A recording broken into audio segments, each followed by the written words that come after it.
जय हिंद दोस्तों। आज की जो वीडियो है चक्रवृद्धि ब्याज पे हमारी सेकंड वीडियो है। पहली वीडियो आ चुकी है, जिसने नहीं देखी जाके देख लीजिए। अब बात करते हैं इस टाइप के क्वेश्चन। जब भी क्वेश्चन हमारे एग्जाम में आते हैं तो उसमें क्या होता है ना, ये क्वेश्चन पढ़ने में बड़े आसान होते हैं और करने में भी बड़े आसान। बस इसमें दिक्कत क्या है, थोड़ा स्टूडेंट कन्फ्यूजन में आ जाता है कि मतलब कि किस हिसाब से क्या मल्टीप्लाई होगी और क्या गुणा होगा। तो आज उसी के आधार पर हम लोग क्वेश्चन करेंगे, जिससे आपको किसी टाइप का भी कोई कन्फ्यूजन ना हो। अब एक बार क्वेश्चन को पढ़ लेते हैं। एक धनराशि चक्रवृद्धि ब्याज पर 5 वर्षों में कितने 5 वर्षों में दोगुनी हो जाती है। ब्याज की समान दर पर वह कितने वर्षों में 8 गुनी हो जाएगी। तो देखो क्या करना है, शुरुआत में जहाँ पे गुनी गुनी दिया गया है उनको पकड़ लेते हैं। जैसे यहाँ पे 2 गुनी था और हमें पूछा क्या गया 8 गुनी। तो ये जो 2 गुनी था और अब यहाँ पे क्या है 8 गुनी पूछा गया, तो बस इस दो के साथ दो में ही मल्टीप्लाई करते चलेंगे, है ना। अब 2 दूनी 4 और फिर 2 की मल्टीप्लाई तो फिर 8। तो बस ये देखो 8 कितनी बार में, मतलब कि उसकी खुद की जो पहले वाला दिया गया उसकी मल्टीप्लाई के बाद कितनी गुना करने के बाद, कितनी बार गुना करने के बाद वो 8 आ जाता है, या जो भी दिया गया। देखो जैसे यहाँ 2 दूनी 4, 3 बार जब हमने मल्टीप्लाई करी, 3 बार ही करी ना, 1 2 3, तो 8 गुना हो गया। ठीक है, और बस इस 3 की मल्टीप्लाई किसके साथ, जो भी हमारे पहले साल ये 5 साल दिए थे, 5 के साथ मल्टीप्लाई करते हैं, 5 3 15, ये हमारा हो गया आंसर। इन केस अब मान लीजिए यहाँ पे होता 16 गुनी कर दे। जब 16 गुनी यदि कर दे तो क्या हो जाएगा भाई, 2 गुणा 2 गुणा 2 गुणा 2, तो कितनी बार हुई 4 बार। तो यदि 16 गुनी होती तो सीधा कितना हो जाता, 4 से मल्टीप्लाई कर देते हम किस में, 5 में, तो इसका आंसर 20 आ जाता। लेकिन इसका इस क्वेश्चन का आंसर क्या है, 15। ठीक है, चलते अपने नेक्स्ट क्वेश्चन पे। अब बात करते हैं अपने इस क्वेश्चन की। यदि कोई धनराशि चक्रवृद्धि ब्याज पे 6 वर्षों में कितने 6 वर्षों में 3 गुनी हो जाती है, तो कितने वर्षों में वह 81 गुनी हो जाती है। सेम चीज़ है, 3 को पकड़ो और कितना करना है 81, 3 × 3 × 3 × 3 कितनी बार करनी पड़ी, 4 बार, क्योंकि जब इसको 4 बार करेंगे तो 81 हो जाएगा। और हमें पूछा क्या है, इतना ही होना, तो 6 × 4 = 24, 24 आपका आंसर है। ठीक है, इस तरीके से आप मतलब कि ये टाइप के क्वेश्चन सोल्व कर सकते हो, इनमें कुछ ऐसा है नहीं। लेकिन इसमें क्या है, ये करने में ना आपको किसी टाइप का कन्फ्यूजन नहीं रहेगा।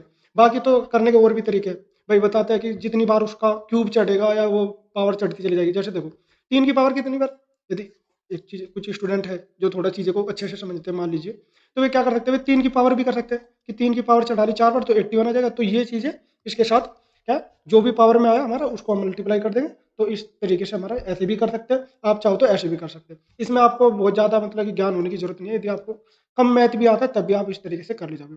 ठीक है, चलते अपने नेक्स्ट क्वेश्चन पे। एक बार इस क्वेश्चन को पढ़ लेते हैं। यदि चक्रवृद्धि ब्याज पर कोई धनराशि 4 वर्षों में कितने 4 गुनी और होनी कितनी है 64, तो वही पढ़ो भाई। 4 की पहली बार करें 4 × 4 = 16, 4 की फिर करेंगे 16 × 4 = 64, कितनी बार में हो गई 64 गुनी, 3 बार में। तो बस ये जो था इसके साथ मल्टीप्लाई करो, 4 × 3 = 12, 12 आपका आंसर है। ठीक है, अब इसमें ऐसा कुछ रह नहीं है, मैंने 3 क्वेश्चन करा दिया एक ही तरीके, जिससे आपकी सारी चीज़ें समझ में आ जाए। अब थोड़ा सा डिफरेंट टाइप का क्वेश्चन उठाते हैं, चलते अपने नेक्स्ट क्वेश्चन पे। एक बार क्वेश्चन को ध्यानपूर्वक पढ़ लेते हैं। एक निश्चित राशि चक्रवृद्धि ब्याज पर 5 वर्ष में, 5 वर्ष में क्या हो गया, के गुनी हो जाती है। 30 वर्षों में वह कितनी गुनी हो जाएगी। जो भी हम अभी तक क्वेश्चन करते आ रहे थे उसका जस्ट अपोजिट कर दिया। पहले क्या करना पड़ रहा था, हमें ये निकालना पड़ रहा था, अब हमें ये दे दिया। अब हमें क्या है, वो के गुनी का निकालना है कि कितने गुनी हो जाएगी। देखो जब हम क्या कर रहे थे तो हमेशा इसमें इसकी गुणा करते थे। अब हम क्या करेंगे, भाग करेंगे तो 30 से किसको डिवाइड कर देंगे, 5 से। ठीक है, तो 6 हो गया। अब देखो जो ये के गुनी था, के गुनी की आपस में कितनी बार मल्टीप्लाई होगा, 6 बार ही तो होगा। के इंटू के इसी तरीके से करते थे। अब जब ये 6 बार है गुणा में, तो इसको क्या लिखते हैं हम, इसको हम लिखेंगे 2 4 6, नहीं बिल्कुल 2 ये 2 ये, तो हम इसको लिखेंगे क्या, यहाँ पे बच्चे कंफ्यूज करेंगे बहुत सारे, इसको लिखेंगे ये, ना कि ये। कुछ स्टूडेंट ये लगा के आएंगे, ये गलत है, ये नहीं होएगा, ये होएगा। ठीक है, जब भी इस तरीके से लिखा होता है जो भी है तो उसमें पावर में लिखते हैं, ना कि इंटू में लिखते हैं। तो ये हमारा आंसर नहीं होगा, हमारा आंसर होगा क्या, ये होगा। ठीक है, अब चलते अपने नेक्स्ट क्वेश्चन पे, ये आपको समझ में आ गया होगा। देखो एक बार क्वेश्चन को पढ़ लेते हैं कि एक धनराशि 3 वर्षों के बाद चक्रवृद्धि ब्याज पे 1.331 गुनी हो जाती है, तो हमें ब्याज की दर बतानी है। देखो सबसे पहली चीज हमें ना गुनी समझना पड़ेगा कि गुना या गुना क्या होता है, मतलब कि किस हिसाब से। मान लीजिए आपके पास 1 रुपए है, तो मैं कह रहा हूँ वो 2 गुना हो गया। 1 रुपए का 2 गुना, 2 गुने का मतलब जो 1 रुपए था वो कितना हो गया, 2 गुना, 2 गुने का मतलब 2 रुपए। ये है ना बात। अब चीजें देखो, हमारे पास बढ़ा कितना है, बढ़ा तो 1 ही रुपए है ना, या 2 रुपए बढ़े, 2 रुपए नहीं बढ़े ना भाई, 1 रुपए तो था ही आपके पास। दुगुना होने का मतलब 2 रुपए हो गए, तो 1 रुपए हमारे पास जितना था वो बढ़ गया। 1 रुपए ही बढ़ा है, ना कि 2 रुपए। और यदि हमारे पास कुछ है ही नहीं तो कुछ बढ़ेगा ही नहीं। मान अब देखो दूसरा एग्जाम्पल ले लेते, मान लो 100 रुपए है। 100 रुपए की बात करेंगे आपके 100 रुपए है, और मैं कहूँ आपके पास 3 गुना हो गया, तो 3 गुना होने का मतलब क्या है, कि 300 रुपये हो गया भाई, 100 का 3 गुना 300 रुपये। तो सीधी सी बात यदि हम समझे तो कितना बढ़ा कितना है, यदि बढ़ने की बात करें तो भाई 100 में 200 का ही तो इंक्रीज हुआ है, 200 का, यानी कि कहने का मतलब आपके 200 रुपये बढ़े हैं। तो ये तो चीज़ हो गई, मतलब कि हमारा ये चीज़ें समझने की कि यदि कितना इंक्रीज हो गया। ठीक है, अब इसको एक बार हटा देते हैं, ये आपकी समझ में आ गया। अब हमारे क्वेश्चन में यदि बात करें देखो कि कितने गुनी हो गया, 1.331। तो पहले क्या, 1 रुपये था उसके पास, तो इतना कितना बढ़ा, केवल 0.331।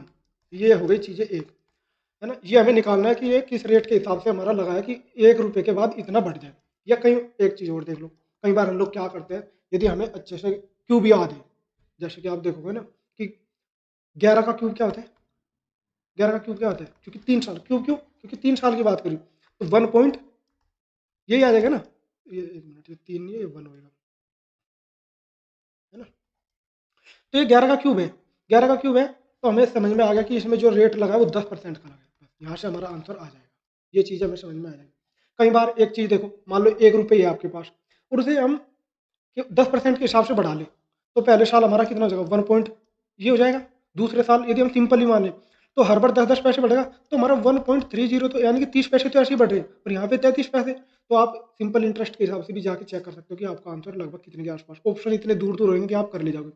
मेरा जो असली उद्देश्य ये है कि आपको पेपर में कैसे जल्दी से जल्दी सोल्व करना है और कैसे आप कर ले जाओ। मान लीजिए आप इसको पूरा फॉर्मूला लगा के करने जा रहे हैं, तो वहाँ कहीं करते टाइम गलती हो गई, है ना, तो वहाँ पे आपका टाइम भी जाएगा और क्वेश्चन का आंसर भी गलत हो जाएगा। लेकिन यदि आप थोड़ा बेसिक समझते हुए चलोगे तो बहुत सारे क्वेश्चन कर ले जाओगे। मान लीजिए देखो यहाँ पे आ गया 0.33, अब मुझे पता है कि 11 का जो क्यूब होता है वो ये होता है, तो मुझे इतना लगाने की जरूरत नहीं है भाई। 1.1 या 11, बात तो एक ही है ना, 11 का क्यूब करेंगे तो ये आ जाएगा, और 1.1 का करेंगे ये, यानी मतलब जब मेरे पास 1 रुपये था और हमने बढ़ा कितना है, 10 पैसे, 10 पैसे बढ़ाए तो सीधे सीधे कितना परसेंट बढ़ गया, 10%। तो कहने का मतलब यही हमारा आंसर है। इन केस यहाँ पे क्वेश्चन में मैं बात करूँ तो क्या होता है, मान लीजिए, और क्वेश्चन में देगा भी इस टाइप का जो मतलब कि आता हो, मतलब कि बन जाए। सपोज करो ये आ जाता 1.728, तो यदि हम इसको ध्यान से देखें, ये 12 का क्यूब है भाई, क्यों, 12 का क्यूब है तो हमारा कितना आ जाएगा, 20% आ जाएगा। तो इसी तरीके से आपको कोशिश करनी है क्वेश्चन को सोल्व करने की, ठीक है। बाकी दूसरा तरीका भी आप फॉलो कर सकते हो, जो और भी मतलब आसान है, लेकिन वो थोड़ा सा आपको लग सकता है लेंथी। मैं मान लो ये है, हमारे पास 1 रुपये है, 10% बढ़ाए तो पहली साल हमारा कितना मिलेगा, 1.1 हो जाएगा, 10 पैसे मिलेंगे। दूसरी साल हमें कितना मिलेगा, 1 रुपये 10 पैसे का 10% कितना हो जाएगा, 11 पैसे। 11 पैसे के हिसाब से हमारा दूसरे साल हो जाएगा 1.21। और यदि बात करें अब तीसरे साल में क्या करेंगे, इसका मिलेगा, यानी कि 21 पैसे तो पहले हो गए थे, और अब 1.21, यानी कि इसको और जोड़ देंगे, इसको और जोड़ देंगे, इसके साथ क्या होगा, 121, इसको जोड़ लो 1.331। इस तरीके से भी कर सकते हो और उस तरीके से भी कर सकते हो, यदि आपको मान लीजिए की बात है आपको सीधा या परफेक्ट क्यूब याद नहीं है। एक चीज़ और, ज़रूरी नहीं है आप इसको क्यूब में ऐसे करते चलो, आप सिंपल इंटरेस्ट के हिसाब से भी चेक कर लोगे ना तो आपका आंसर आ जाएगा। ठीक है, चलते हैं अपने नेक्स्ट क्वेश्चन पे। अब आते हैं अपने इस क्वेश्चन पे, ये हमारे क्वेश्चन इस वीडियो का लास्ट क्वेश्चन होगा। ठीक है दोस्तों, पढ़ लेते हैं एक बार क्वेश्चन को। यदि कोई धनराशि वार्षिक चक्रवृद्धि ब्याज के आधार पर 3 वर्षों में, कितने, 3 वर्षों के चक्रवृद्धि ब्याज से कितनी गुनी, इतनी गुनी हो जाए तो ब्याज की दर बतानी है, पिछले क्वेश्चन की तरह। अब देखो वही भाई, कुछ भी रही होगी तो कितनी बढ़ी, यानी कि यदि सिंपल सी बात करें, पहले 1 होगी, अब होगी कितनी हो गई, 3 सही 3/8। इसको और क्या कर सकते हैं, इसको हम ये भी लिख सकते हैं, 27/8 भी लिख सकते हैं, ये होगी ना। अब देखो जो हमने पिछला क्वेश्चन किया था, अब उसमें क्या था, मानी बात है उसमें ये था 1.331 था। हमने एक चीज़ देखी थी कि ये किसी ना किसी का क्या था, क्यूब क्यूब था। किसका क्यूब था ये हमारा 1.1 का था। तो इसी के आधार पे हमने देख लिया था, जब ये 1.1 का था तो हमारा यहाँ क्या हो गया था, ये जो 1 से बढ़ा था, 1 से कितना बढ़ा था, 1.1, 10% बढ़ गया था। ये था पिछले। अब ठीक उसी तरीके से एक बार इसको सोच लेते, भाई जैसे इसमें हमें क्या देगा, इतनी गुनी दी गई ना, कितनी गुनी, ये दी गई 27/8।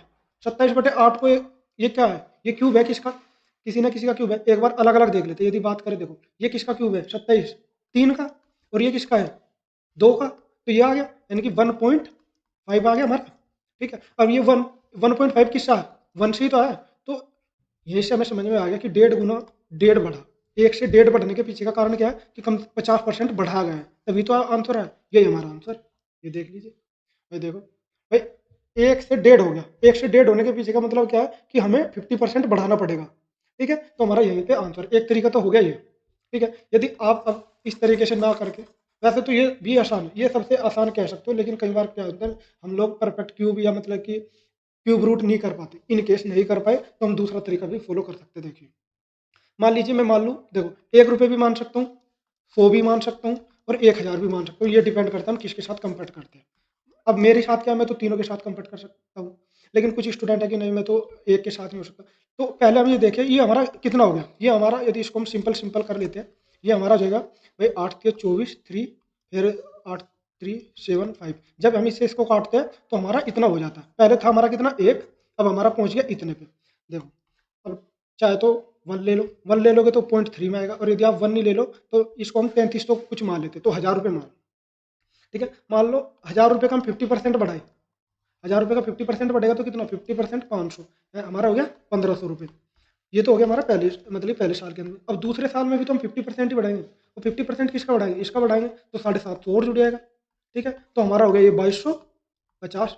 अब बात करते हैं हमें बताना 3 साल, 3 साल के हिसाब से यदि हम करेंगे तो इसका हो जाएगा 1125, 1125 को जोड़ेंगे तो हमारा टोटल कितना हो जाएगा 3375। देखो ये हमारा आंसर है। इस तरीके से भी कर सकते हो, और जो पहले वाला तरीका बताओ वो भी कर सकते हो, ये आपके ऊपर डिपेंड है आप किसके साथ मतलब कंफर्ट फील करते हो।